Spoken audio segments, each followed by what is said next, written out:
శివస్వాములు 41 దినము 21 దినము 11 రోజులు దీక్షతో నిష్ఠతో చేస్తున్నారు.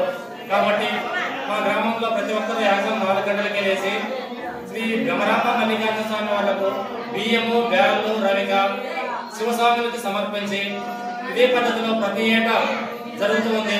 కాబట్టి మా గ్రామంలో భ్రమరాంబ మల్లికార్జున స్వాములు సల్లంగా చూడాలని కోరుకుంటున్నాం. గ్రామంలో ప్రతి ఒక్కరు కూడా బియ్యము, బేరలు ఆ భ్రమరాంబ మల్లికార్జున స్వామి వాళ్లకు సమర్పిస్తున్నారు. అది ఎందుకంటే ఆ అమ్మవార్లకు స్వామి వాళ్లకు చెందేలా ప్రతి ఒక్కరు కూడా సమర్పిస్తున్నారు. ఈ విధంగా బియ్యం సమర్పించే విధం ఏమిటంటే ప్రతి ఒక్కరు కూడా స్వామి అమ్మవార్లకు ఎందుకోసం సమర్పిస్తున్నారంటే మా విలేజ్ లో ప్రతి ఒక్కరు కూడా ఆయుర ఆరోగ్యాలతో ఉండాలని స్వామి వార్లకు అమ్మవార్లకు బియ్యం గారు సమర్పిస్తున్నారు.